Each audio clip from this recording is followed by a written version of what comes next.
बंद करो ये संसार की वार्ता, ये तुम्हारे को नरक प्रदान करने वाली, ये बुरा, ये भला, ये उत्तम, ये अधम, ये दृष्टि माया देती है, भक्ति नहीं देती। भक्ति तो देती है दृष्टि जड़ चेतन जग जीव जत सकल राम मैं जान, ये भक्ति की दृष्टि होती है।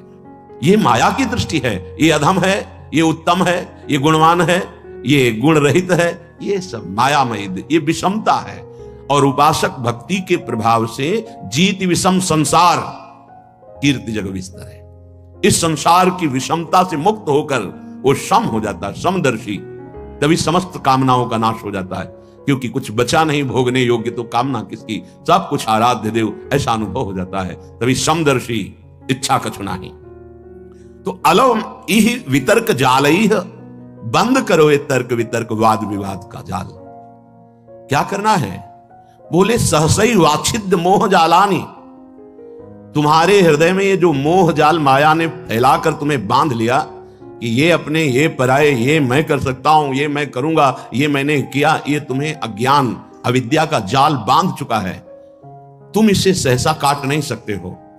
सीधा वृंदावन आओ और भगवत प्रेमी महात्माओं का संग करो, तो तुम्हारे हृदय का ये मोह जाल नष्ट हो जाएगा। बिनु सत्संग विवेक न होई, राम कृपा बिनु सुलभ न सोई। होए विवेक तो मोह भ्रम भागा, सत्संग से विवेक और विवेक से मोह जाल का नाश। फिर क्या करो? तो बोले पक्षी की तरह उड़कर वृंदावन में आ जाओ और ऐसा विचार करो कि अब मेरे पंख नष्ट हो गए, अब यहां से मैं उड़कर ले जा सकता। उड्डीएव विहंगा पत वृंदा काननम रुचिरम। अर्थात भाव यह है कि जैसे कोई पक्षी उड़ करके वृंदावन आया और उसके पंख जल गए, अब वो उड़ के नहीं जा सकता, ऐसे हम वृंदावन का वास स्वीकार कर ले। पंख क्या है? ये जो हमारी विविध कामनाएं हैं, छोटी छोटी छोटी, यही मिलकर पंख बनती हैं और यही हमें संसार में उड़ा रही हैं। हमें विश्राम नहीं मिल रहा। बिन संतोष न काम न साही, और अछत काम सुख सपने नहीं। जब तक हृदय में भगवत आश्रय रूपी संतोष नहीं आ जाता, तब तक ये कामनाएं ऐसी भगाती रहती, दौड़ाती रहती है, वो समझ नहीं पाता है। और जहां कामनाओं का शमन हुआ तो विश्राम मिल जाता है। जैसे गोस्वामी जी कह रहे हैं, जाकी कृपा लवलेस ते मतिमंद तुलसीदास हूं, पायो परम विश्राम राम समान प्रभु नाही कहूं। जिनकी लवलेश कृपा मात्र उदय हुई, हृदय में परम विश्राम प्राप्त हो गया। ये विश्राम स्थिति, कुछ चाह नहीं रह गई, कुछ जानना बाकी नहीं रहा, कुछ पाना बाकी नहीं रहा। इसी को प्राप्त करने के लिए ये मानव देह मिला है। अलम इह वितर्क जालम, बंद करो ये तर्क वितर्क वाद विवाद, और सत्संग के द्वारा प्राप्त विवेक से काट दो इस मोह जाल को, और श्रीधाम में पक्षी की भांति गिर पड़ो। पत उड्डीय एव विहंगा पत, अब तो बस मेरे पंख जल गए, मैं तो उड़ने लायक ही नहीं रहा। अर्थात अब मैं वृंदावन के बिना जी नहीं सकता। वृंदावन हमारा जीवन है, प्राण है, सर्वस्व है। जही विषय दुर्विषवनम छिंदी। अब वृंदावन में आए हो तो विषय वन को काटना पड़ेगा। ये जो विविध इंद्रियों के द्वारा विविध भोगों को भोगने की लालसा है, इसका छेदन के बिना कोई परमानंद का अनुभव नहीं कर सकता, भगवदानंद का अनुभव नहीं कर सकता, अखंडानंद का अनुभव नहीं कर सकता। छिंदी दुरासा महापाषाण जही विषय दुर्विषवनम। ये एक दो पेड़ नहीं है, ये दुर्वासनाओं का बगीचा है और पूरा काटना पड़ेगा। बोले कुठार चाहिए, अगर कुल्हाड़ तेज युक्त हो तो काट के फेंक दो बगीचा। किसका? बोले दुर्विषय वन का, गंदी भोगों का काट डालो। जो धार है कुल्हाड़ की वो है ज्ञान, जो कुल्हाड़ है वो है उपासना। अच्छा, अगर बेट ना हो तो कुल्हाड़ का वो काम जो होना चाहिए वो नहीं हो, उसका बेट है, वो बेट है सत्संग। साधु संग रूपी बेट में ज्ञान रूपी जिसकी तीखी धार हो गई है, उपासना का परिपक्व निष्ठावान संपूर्ण विषय वन का नाश कर देता है। इस तन का फल यही है कि हम दुर्वासना का नाश कर पावे। अगर दुर्वासना नष्ट हो गई तो इसी भूतल पर मृत्यु लोक में तुम कालातीत अवस्था को प्राप्त हो जाओगे। जिए कालवश ना परे, समुझ जे आए शरण ते डरत ना काल डर। अभय हो जाता है, अभय निशान बजायो। जेहि तन हरि के भजन कियो तो यह लोक परलोक सुफल हो। ताको धन्य जियो जेहि तन हरि को भजन कियो। संत समागम श्री गुरु सेवा ये अमृत रस जो पियो। सूरदास धनी भागता ही को जो हरि चरणन चित दियो। जेहि तन हरि को भजन कियो। धन्य है उसका मानव शरीर जिसने हर क्रिया भगवान को अर्पित करते हुए नाम जप किया। वो इस लोक में और परलोक में महान आदर और सुख प्राप्त करता है, परम शांति को प्राप्त होता है। धन्य हो गया उसका जीवन, उसका जीना धन्य हो गया। संत समागम श्री गुरु सेवा यह अमृत रस पियो। हे भाई, ये मानव जीवन इस अमृत पान के लिए मिला है। किस अमृत पान के लिए? बोले सदगुरुदेव की शरण होकर उनकी सेवा में रहना। सदगुरुदेव का प्रताप जब उदय होगा तो साधु चरणों में प्रीति हो जाएगी। गुरु सोई जो साधु सेवावे और साधु सोई जो विषय छुड़ावे। हरिराम व्यास जी कह रहे गुरुदेव का प्रभाव क्या होगा? प्रत्येक संतों के चरणों में तुम्हारी अपार श्रद्धा हो जाएगी। ये गुरु प्रताप उदय होता है। वही गुरु है जो संतों की सेवा में अपने शिष्य की रति पैदा कर दे। जैसे अपने आचार्य और जिन जिन रूपों में आचार्य रूपों में भय तो दास दासोहम की ही पद्धति स्थापित की। अगर संतों के प्रति दासत्व भाव नहीं है, कुछ ऐसे जन होते हैं जो अपने गुरुदेव का तो आदर करते हैं पर अन्य संतों की अवहेलना करते हैं, निंदा करते हैं। वो ये नहीं समझ पा रहे कि मैं अपने गुरुदेव की ही अवहेलना कर रहा हूं, क्योंकि समस्त हृदयों में गुरुदेव ही विराजमान है। कभी वो सच्चे गुरुदेव प्रसन्न ही नहीं हो सकते जो अन्य भक्तों वैष्णवों की संतों की अवहेलना करे और सोचे हमारे गुरुदेव हम पर प्रसन्न। कभी वो गुरुदेव प्रसन्न नहीं हो सकते, कभी नहीं हो सकते। सब संतों की जय, सब संत भक्तों की जय, तो गुरुदेव अपने आप पर प्रसन्न हो जाएंगे। सातों समूह में जग देखा, मोते अधिक संत कर लेखा। जाने संत अनंत समाना, बहुत महिमा वर्णन की गई। तो संत समागम श्री गुरु सेवा यह अमृत रस पियो। ये अमृत रस है। कभी एक क्षण भी जो गुरुदेव के चरणों की सेवा में या संत समागम में व्यतीत किया, वो क्षण तुम्हें इस भव समुद्र से बचा लेगा, निकाल लेगा। विश्वास करो, वो क्षण कभी व्यर्थ नहीं जाएगा जिनकी गुरु सेवा बन गई। बड़े भाग्यशाली जिनको गुरु चरणारविंद की आज्ञा में रहने को मिला। संत समागम ये दुर्लभ वस्तु है। संत समागम हरि कथा तुलसी दुर्लभ दोए। अगर रोज हमें संत समागम सत्संग मिल रहा है, आप बहुत बड़े भाग्यशाली और धनी हैं। सूरदास धनी भाग ताहि को जो हरि चरणन चित दियो। गुरु सेवा, संत समागम, इसका विशेष फल है कि आपका चित्त हा हरि रा राधा प्रिया प्रीतम के चरणों में निरंतर के लिए जुड़ गया। बड़े भाग्यशाली हैं जो जिह्वा से नाम रटने लगे। ये संत कृपा गुरु कृपा का फल है। नाम रे मन राधा नाम कही लीजे, राधा नाम कही लीजे। गुरु के वचन अटल करी मानो, साधु समागम कीजे। रे मन राधा नाम कही लीजे। पढ़िए गुनिए भक्ति भागवत और कहा कथि कीजे।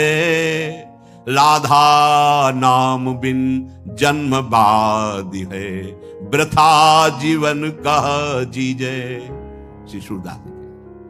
अय मन, बहुत तूने विषय चिंतन किया, बहुत भोगों में भागा, अब राधा नाम का चिंतन कर। सच्ची कह रहे, हृदय की बात कह रहे, मान लीजिए, मान लीजिए बस। जैसे भक्तमाल जी में लिखा है कि लाख बार हरि हरि कहा है, अगर लाख बार हरि हरि जपो और एक नाम किसी भगवत प्रेमी महात्मा का ले लो तो लाख बार हरि हरि का फल मिल जाएगा।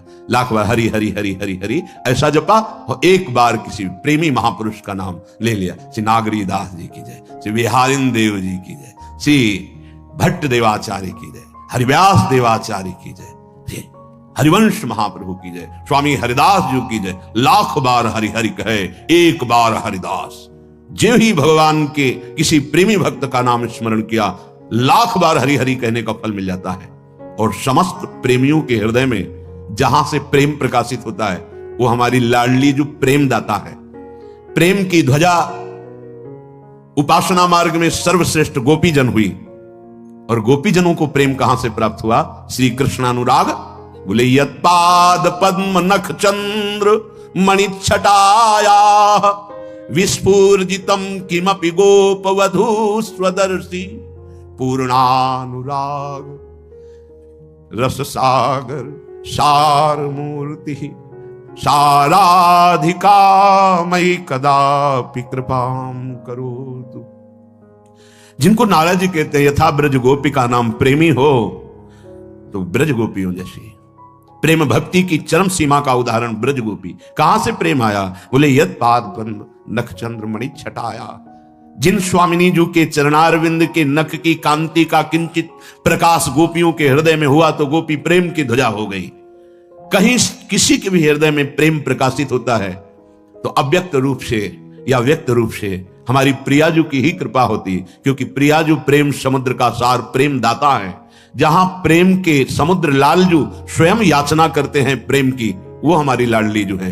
मांगत लाल लाड़िलो नागर प्रगट भई दिन दिन की चोरी दान दैरी नवल किशोरी। प्रेम की पिपासा प्रेम समुद्र लालजू के हृदय में, प्रेम समुद्र का सार लाडली जू से याचना करते हैं, प्रीति की याचना करते हैं। लाडली जू के सखियों की चरण वंदना करते हैं प्रीति कृपा प्रसाद प्राप्ति के लिए। धन्य है उनका जीवन जिनकी जिह्वा पे राधा नाम रटने का सौभाग्य रुचि भाव बन गया है। ये महासौभाग्य है।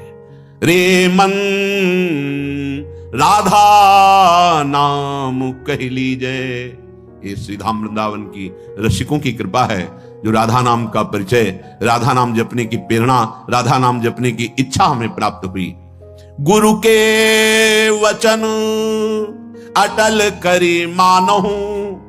मान लो, गुरु के वचनों पर अटल विश्वास कर लो, सब बात बन जाएगी। तर्क वितर्क की जरूरत नहीं है। ये भाव का विषय है, विश्वास का विषय है, प्रबल श्रद्धा का विषय है। अगर मान लो तो निहाल हो जाओगे, खुद देख लेना। गुरु के वचन अटल करे मानहु साधु समागम कीजय। संत समागम से जब तुम्हारा हृदय पवित्र होगा तब क्रमशः उत्थान होता है या सीधे उत्थान, ये तो आराध्य देव जाने कि क्रमशः उत्थान कराते हैं या सीधे स्थिति प्रदान करते हैं, ये उनके ऊपर है। वो किसी पतित को सीधे महान जीवन मुक्त बना सकते हैं। लोगों की धारणाएं होती, जैसे किसी से कोई गलती हो गई तो जीवन भर इस बात को देखते हैं कि ये वही है जिसने वो गलती की थी। नहीं, कल गलती हुई थी, आज आराध्य देव की कृपा हो गई तो जीवन मुक्त हो जाएगा वो। इसीलिए कभी किसी की गलती को देखकर सदैव उसे दोषी नहीं मानना चाहिए। क्यों? क्योंकि ये फिसलन का मार्ग है, किसी से भी फिसलन हो सकती है। इसका मतलब वो गिरा ही पड़ा रहेगा ऐसा नहीं। गुरु कृपा पात्र हरि कृपा पात्र ऐसे नहीं होते। एक बार पूज्य श्री मामा जी बक्सर वाले, उनसे एकांत में प्रश्न किया कि शरणागत गिर क्यों जाता है? जब भगवान का शरणागत है, भगवान के वचन है, करो सदा तिनके रखवारी जिम बालक राखे महतारी, तो वो गिर कैसे गया? शरणागत गिर क्यों जाता है? बोले शरणागत है वो का पक्का। तो बोले फिर वो बाल है खिलाड़ी के हाथ का, वो गिरा नहीं है, वो नीचे पटका गया है, तो गिरना ही तो हुआ ना। बोले नहीं नहीं नहीं, जब खिलाड़ी अपने हाथ का गेंद नीचे मारता है तो नीचे फेंकने के लिए नहीं, लक्ष्य चूमने के लिए। नीचे ऐसे पटका मारा कि वो अपने लक्ष्य पे पहुंच गया। एकदम हृदय शीतल हो गया। तो लगा कि बिना संत समागम के समाधान हो ही नहीं सकता। कौन ये एक साधारण उदाहरण और असाधारण प्रसन्नता प्राप्त हुई, हृदय प्रफुल्लित हो गया। तो जब साधारण के हृदय में रहता है, अगर किसी साधक से गलती हो गई तो जीवन भर उस गलती को याद करके उसके चेहरे पर देखता है, ये वही है जिसने गलती की थी। नहीं, ये वो नहीं है जिसने गलती की थी। जो गलती की थी वो एक वृत्ति थी, और ईश्वर ने, आराध्य देव ने उसे ऐसी स्थिति प्रदान कर दी। अपिचेत सुदुराचारो, भगवान के शब्द जरा गौर से सुनिए। कह रहे हैं अपिचेत सुदुराचारो भजते माम अनन्य भाग साधुरेव सम्मंतव्य। मानो ये साधु है। साधु को कभी कहा नहीं जाता कि इसे मानो साधु है। वो साधु नहीं था, उसने दुराचार किया सांगोपांग। अब उसने मेरी शरण ले ली, मैं बनाऊंगा साधु। अब उसे साधु मानो, मेरी आज्ञा है। साधुरेव सम्मंतव्य सम्यक व्यवसिता, ऐसा क्योंकि उसने निश्चय कर लिया कि भगवान के सिवा मेरा कोई साथ देने वाला नहीं, मेरा कोई उद्धार करने वाला नहीं। उसको मैं साधु बनाऊंगा। और बना दिया, बड़े बड़े हिंसकों को ब्रह्म ऋषि बना दिया। इसीलिए कभी किसी उपासक पर अगर कहीं कोई त्रुटि हो जाती है तो जीवन भर के लिए लांछन शब्द न देखे। नहीं, पता नहीं हरि कब कृपा कर दे और उसको एक विषय से एक महान योगी बना दे। बस यही हम प्रार्थना करते हैं सबसे कि ये संसार है, बख्शता किसी को नहीं। अगर त्रुटि हो गई, ना भी त्रुटि हो तो जाल में फंसा करके नीचा दिखाने के लिए त्रुटि साबित कर दी जाती है। ये माया है। इसलिए किसी को अपना मित्र नहीं और किसी को अपना शत्रु नहीं। एकमात्र मित्र प्रभु श्री हरि और शत्रु एकमात्र मेरा दुर्वासना से भरा हुआ मन। इससे बड़ा कोई दुश्मन नहीं। हम सदैव मन पर शत्रुवत व्यवहार रखें, ये दुष्ट कभी भी फंसा सकता है। और मेरा सच्चा मित्र एकमात्र हरि, इससे बड़ा कोई मित्र नहीं।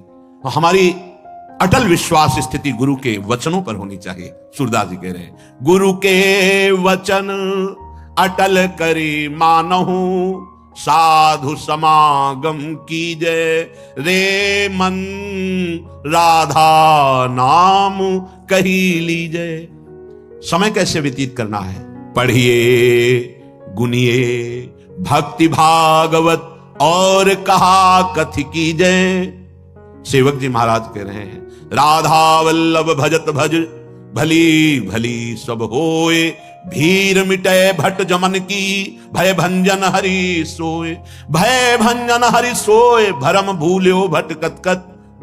सेवक जी महाराज कह रहे हैं, महान रसिक कह रहे हैं, भगवत भक्ति विचार वेद भागवत प्रीति रति।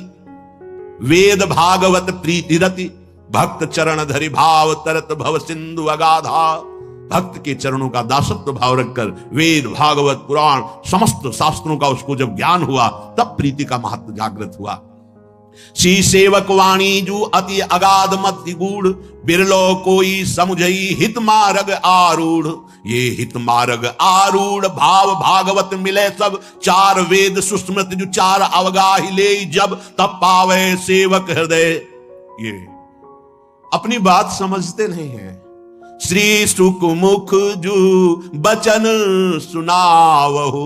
सेवक जी महाराज श्री शुकाचार्य के द्वारा गाए हुए श्रीमद् भागवत का सम्यक ज्ञान तब उसको समझ में आएगा। श्री कृष्ण क्या है, ये प्रीति क्या है, किशोरी जी क्या है, तब समझ में आएगा। ऐसे थोड़ी होता है। तो बोले हमको तो कोई शास्त्र आता नहीं, तो गुरु के वचन अटल करी मानहु साधु समागम कीजय। अब तुम्हें पढ़ने की जरूरत नहीं। जैसे पूरे शरीर के रक्त को दुग्ध में बदल करके भगवान उस नवीन बालक के पोषण के लिए उतना ही गर्म, मीठा और पावर युक्त दुग्ध मां का, कहीं भी शरीर में ऑपरेशन करके देखो सफेद दुग्ध नहीं मिलेगा। लेकिन उस करुणा निधान ने पूरे मां के शरीर के रक्त को उतना जितना से बालक का पोषण हो दूध बना दिया, और उतना ही गर्म, उतना ही मीठा, उतना ही पावर युक्त जितना वो बालक पचा ले और वो बालक पुष्ट होता है। ऐसे सदगुरु संपूर्ण शास्त्रों का सार दुग्ध रूप वचन एकत्रित करके अपने शिष्य को प्रदान करते हैं। उसे मेहनत करने की जरूरत नहीं है। शास्त्रों पुराणों की विविध वृत्तियों को ढूंढने की जरूरत नहीं, उनको खोज करके अनुभव करके गुरुदेव दे रहे हैं। तो गुरु के वचन अटल करी मानहु साधु समागम कीजय। संतों का संग करो और गुरुदेव के वचनों पर अटल विश्वास करो।